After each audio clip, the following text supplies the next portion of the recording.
अस्सलाम वालेकुम दोस्तों, सी लैंग्वेज के 10 ट्यूटोरियल में खुश आमदीद। आज के इस ट्यूटोरियल में जो चीज़ हम पढ़ने वाले हैं वो है डू वाइल लूप। जैसा कि हम अपने पिछले ट्यूटोरियल्स में वाइल लूप और फॉर लूप की बात कर चुके हैं, तो हमारे पास जो लास्ट और आखिरी लूप बचा है वो है डू वाइल लूप। तो डू वाइल लूप, अगर मैं इसकी डेफिनेशन की तरफ आ जाऊँ, unlike for loop and while loop which test the loop condition at the top of or beginning of the loop, the do while loop in a C programming language check its condition at the bottom of the loop or at the end of the loop. A do while loop is a similar to a while loop except the fact is it is generated execute at least one time. अब इससे क्या मुराद है? Last के tutorial में जैसे कि मैं आपको पहले ही बता चुका था कि वाइल लूप और डू वाइल लूप दोनों जो है समझ लें एक ही जैसे लिखे जाते हैं, लेकिन फ़र्क ये है कि डू वाइल के अंदर सिर्फ डू का जो ब्लॉक है, जैसे कि आप यहाँ पर देख भी सकते हैं, ये एक एक्स्ट्रा चीज़ होती है। और दूसरी बात ये कि इसके अंदर कंडीशन जो है, यानी कि हमारी जो टेस्ट कंडीशन होती है जो हम इम्प्लीमेंट करवाते हैं लूप के अंदर, वो असल में हम करते हैं and at the end of the execution. अब किस तरीके से? फॉर सपोज अगर हम वाइल की लूप की मिसाल ले लें, तो वाइल लूप हम यूज़ किस लिए करते हैं? अगर मैं आपको पिछला रिकॉल कराऊँ तो वो ये है कि वाइल लूप वहाँ यूज़ होता है जहाँ पे एंड पॉइंट जो है वो हमारे पास स्पेसिफाई ना हो, और फोर लूप वहाँ यूज़ होता है जहाँ पे हमें एंड पॉइंट पता हो। या अगर आप पीछे की वीडियोस देख लेंगे तो वो आपको बआसानी पता चल सकता है, अगर नहीं देखी तो वो आप देख लें। तो बात आज हम कर रहे हैं वो डू वाइल लूप की। तो डू वाइल लूप में सबसे पहले अगर देखा जाए तो डू का ब्लॉक यानी कि डू की स्टेटमेंट आई थी, और वाइल के अंदर जो है उसके बाद कंडीशन लिखते हैं।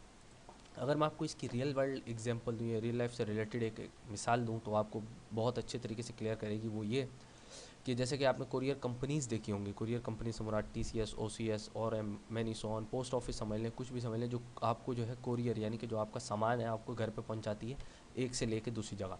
फॉर सपोज़ मेरे कोई रिलेटिव है, उनके पास शादी का कार्ड है, उन्होंने मेरे को भिजवाना है। तो उन्होंने अब कार्ड जो है वो ज़ाहिर सी बात है घर पे तो खुद आके देंगे नहीं, क्योंकि काफ़ी डिस्टेंस पे है, मिसाल है। तो लाहौर से कराची कार्ड भिजवाना है। अब वो कार्ड भिजवाने के लिए क्या करेंगे? ज़ाहिर सी बात है किसी कुरियर कंपनी में जाके मेरा एड्रेस दे देंगे और मेरे को बोलेंगे कि आपने जो है कार्ड रिसीव कर लेना है। तो ज़ाहिर सी बात है क्या होगा कि कुरियर कंपनी के पास कार्ड आ जाएगा। आने के बाद वो कुरियर का जो बंदा होगा या मुलाजिम जो भी होगा वो उस मेरे एड्रेस पे वो कार्ड लेके आएगा। जब वो कार्ड लेके आ जाएगा मेरे घर पे, तो फिर कंडीशन शुरू हो जाएगी हमारे पास वाइल की। वो किस तरीके से? अब मेरी मर्ज़ी है कि वो मैं कार्ड रिसीव करूं या ना करूं। अगर मैंने कंडीशन रिसीव कर ली तो क्या होगा? ज़ाहिर सी बात है कंडीशन ट्रू हो गई। अगर मैं कार्ड रिसीव ना करूं तो कंडीशन क्या हो जाएगी? फॉल्स हो जाएगी। अब आप इसमें बोलेंगे कि इसमें डू वाली बात कहाँ इस्तेमाल हुई? मैंने आपको डायरेक्ट वाइल की कंडीशन पे ले गया, डू की बात जो है वो कहाँ पे हुई? डू की बात ज़ाहिर सी बात है मैं कार्ड लूँ या ना लूँ, दोनों सूरतों में कोरियर कंपनी का जो मुलाजिम है या वर्कर है वो आपके घर पे आएगा या नहीं आएगा? ज़ाहिर सी बात है आएगा, क्योंकि उसको तो एक ड्यूटी है, यानी कि उसने वो काम करना ही करना है, भले आप कार्ड लें ना लें। अगर आपने कार्ड ले लिया वेल एंड गुड, अगर नहीं लिया तो वही कार्ड दोबारा रिवर्स होके उसी एड्रेस पे चला जाएगा जहाँ से भिजवाया गया था। तो इस तरीके से अगर आप देखें तो डू वाइल का ब्लॉक जो है वो किस तरीके से काम होता है? ज़ाहिर सी बात है वो स्टेटमेंट जो हमें करनी ही करनी है, देन हम कंडीशन जो है चेक करवाएंगे। अगर वो ले लेता है सही है, नहीं लेता वेल एंड गुड, यानी कि आना है कुरियर कंपनी के बंदे ने आपके घर पे। तो इस एग्जांपल से मेरे ख्याल से आपके दिमाग में अब कोई चीज़ नहीं बचेगी कि डू वाइल में और वाइल में क्या कन्फ्यूजन है। वाइल में ऐसा कुछ नहीं होता, उसमें पहले कंडीशन चेक होती है, देन आप जो है उसकी स्टेटमेंट्स रन करते हैं। तो हम चलते हैं अपने प्रोग्राम की तरफ। मैं आपको लास्ट क्लास में बता चुका हूँ कि मेरे पास जो है रेजोल्यूशन का प्रॉब्लम है, वो इस वजह से कि वीडियो के अंदर ये बाकायदा दिखता नहीं है कि टर्बो सी में किस तरह वर्क होता है, तो इसलिए मैंने स्क्रीन का साइज़ थोड़ा छोटा किया हुआ है ताकि आपको बेटर व्यू हो सके। फाइल के अंदर चले जाएँ, न्यू हो गई। अब इसको जस्ट आपने क्या करना है? सेव करना है। सेव करें किस तरीके से? हम लिख लेते हैं इसका, सॉरी, bin स्लैश p110.c। अब हमेशा सी के एक्सटेंशन में सेव करें, क्योंकि अभी हम तक हम C++ की बात नहीं की, हम सी लैंग्वेज के ऊपर ही फोकस किए हुए हैं। थोड़ा सा सेंटेक्स चेंज हो जाता है C++ में और कॉन्सेप्ट भी।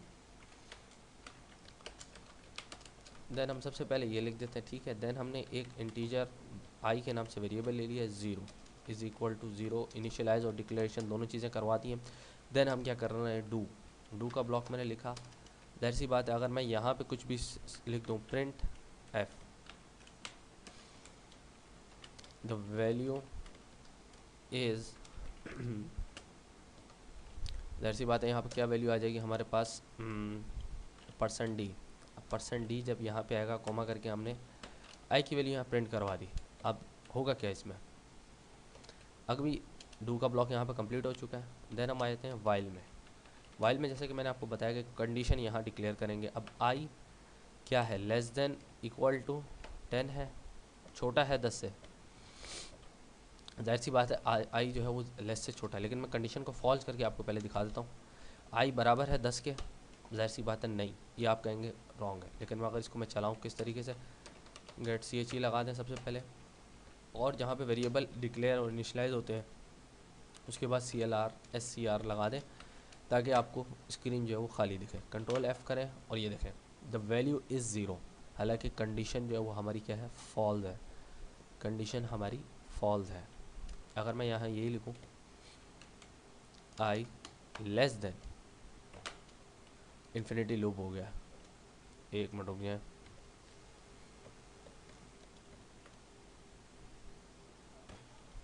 अब हम जो है कंडीशन जो है वो यहाँ से चेंज किए, चेंज करने के बाद जैसे यहाँ पे मैंने आई इज इक्वल टू 0 लिखा हुआ और 10 लिखा हुआ था, जाहिर सी बात है कंडीशन फॉल्स है। अब मैं इसको चला के आपको दिखाता हूँ,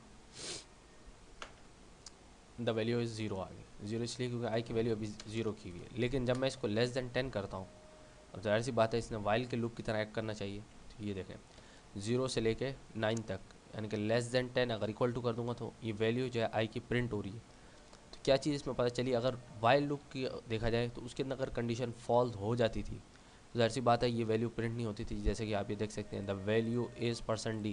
लेकिन यहाँ पे जब मैंने कंडीशन फॉल्स की यानी कि इक्वल टू 10 कर दिया, तो ये देखें एक दफ़ा एटलीस्ट हमारे पास जो डू वाइल का ब्लॉक है वो एग्जीक्यूट होगा।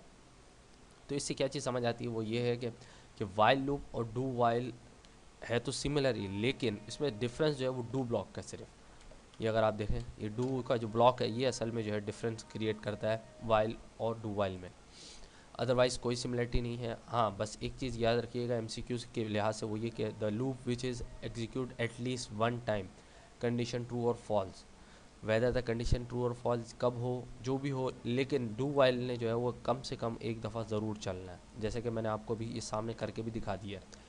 तो इस ट्यूटोरियल तक के लिए इतना ही, इंशाल्लाह नेक्स्ट ट्यूटोरियल में मिलेंगे और उस पे जो है हम बात करेंगे नेस्टेड लूप्स की, और नेस्टेड लूप में फॉर भी है, वाइल भी है। डू वाइल का इस्तेमाल नेस्टेड में हम मोस्टली करते नहीं हैं क्योंकि ज़ाहिर सी बात है एक दफ़ा एक चीज़ ना चले और फिर दोबारा उसको हम ना चलाएं, इस तरह नहीं होता। तो नेस्टेड लूप की इंशाल्लाह हमारा नेक्स्ट टॉपिक है, तो तब तक के लिए इजाज़त, अल्लाह हाफ़िज़ नासिर।